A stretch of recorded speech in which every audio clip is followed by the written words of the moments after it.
crowds of hundreds of millions of people are expected to watch this glittering send-off for a music legend. Paul, it's set to be a truly amazing evening. Trevor, it will certainly be that. Our viewers who can't remember anything like this are quite right. There has never been anything like this. This is a combination of a memorial service and a spectacle, as befits the man himself. If you're looking at the Staples Center and thinking this looks like a mall, it actually is an all-purpose arena. It can accommodate up to 20,000 people. It opened 10 years ago with the Bruce Springsteen concert. The Grammys have been here. And tomorrow, the Ringling Brothers Barnum and Bailey Circus opens for 5 days. Indeed, the elephants paraded in earlier today. If you thought they might have been part of Michael's menagerie, no, they're part of the circus. And when we go inside, you will see it is a very large venue. And we're going to see all of those fortunate people who have the tickets in this very emotional service.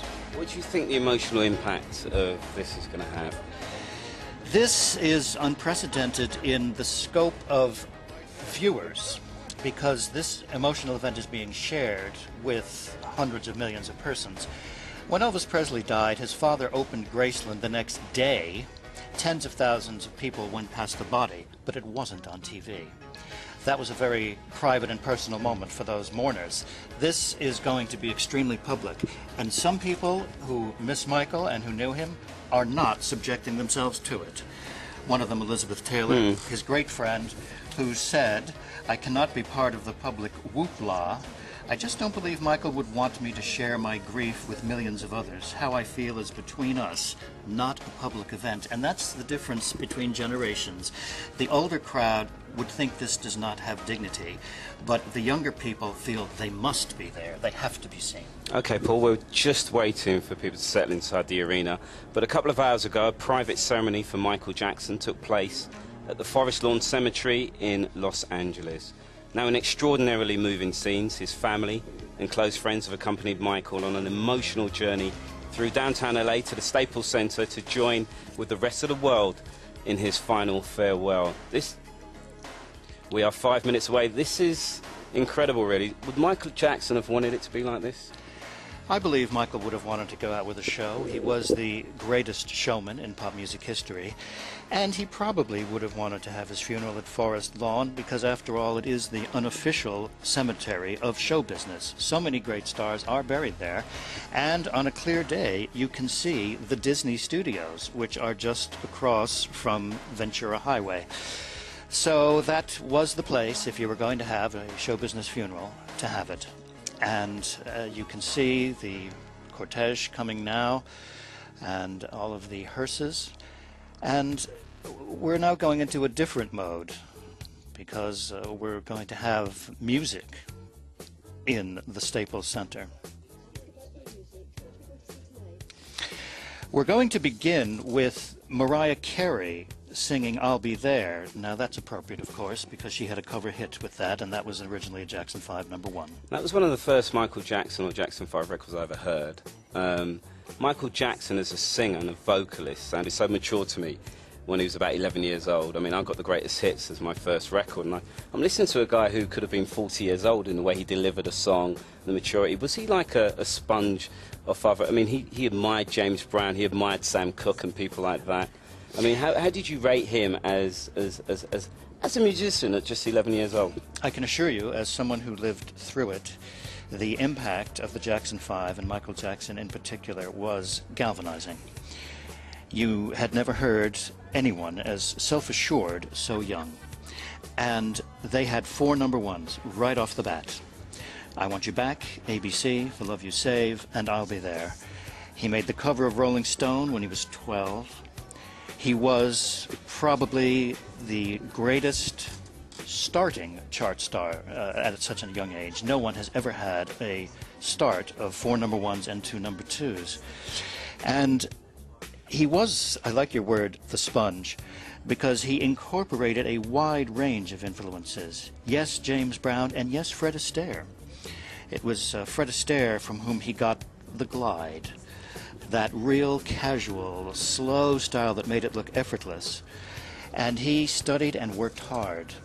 There's a very popular book in the United States now called Outliers, which theorizes that the people we think of as geniuses are actually talented people who worked real hard. That applies to Mozart, it applies to Michael Jackson, and others. So, Paul, we're about 3 minutes away from the service. The music we're going to hear tonight reflects 40 years of Michael Jackson, 4 decades, longevity. How did he keep that longevity? How did he get that longevity? Because child stars don't normally materialize into adult stars. Indeed, and for a few years in the 70s, it looked like Michael might not, because after Ben, which was his solo #1 in 1972, he didn't have a big solo record until the end of the decade with the Off the Wall album. And it was so important that he met Quincy Jones when he made the film of The Wiz with Diana Ross, because he then undertook with Quincy that historic trilogy of albums. One of the first songs we're going to hear is also Man in the Mirror, which has become an unofficial song. Now we're seeing Michael through the ages. Here's some shots of Michael Jackson as a kid as I first saw him. Through the ages, as he became a teenager, and then obviously Thriller, Bad. He's changing his face. Recently, definitely. I mean, his loyalty to the group in the 70s, his brothers, you said he had a quiet period. Was that due to the loyalty of the Jackson 5 and not going solo at an earlier age? In the mid-'80s, he did say that his brothers were holding him back, but I don't think either of them really realized that was part of the problem, because he was not going to have, nor was anyone going to have, the historic success he had until he had it. The best-selling album of all time, who could see it? Now back to our view of the Staples Center. And you may know that young Shaheen Jafargholi is going to sing Who's Loving You, the B-side of the first Jackson 5 single. That's amazing. His appearance on Britain's Got Talent, from there to here, is one hell of a journey. Some people view it with skepticism. How do you feel about it? I think that the family are going to try to want to evoke the young Michael as part of this life summation, and Shaheen happens to be the person who's doing it best at the moment. Who's Loving You, written by Smokey Robinson, who will be present tonight. And that's very important, because some of the early Motown friends and part of that record company family are going to be here. Berry Gordy, the founder of Motown, is due to speak. Smokey Robinson is due to speak. And Lionel Richie, who also started on Motown. So it's going to be a family event professionally as well as personal life. Okay, now we've been held up a little bit with the service due to people finding their seats and filing into the building, but we're going to look back on a little history of Michael Jackson. Let's take a look.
Sacrificing your time and your schedule and your childhood, you know, it's giving up your life for the medium.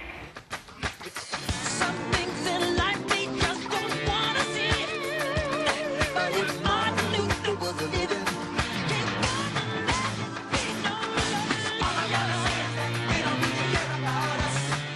one of Michael Jackson's final rehearsals, on stage 2 days before he died, dancing and singing, apparently fit and healthy.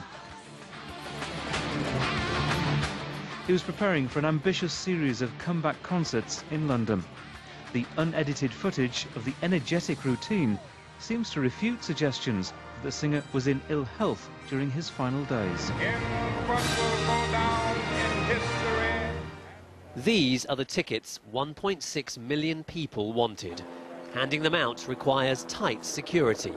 Organisers want to make sure they're given only to the 17,000 who won them.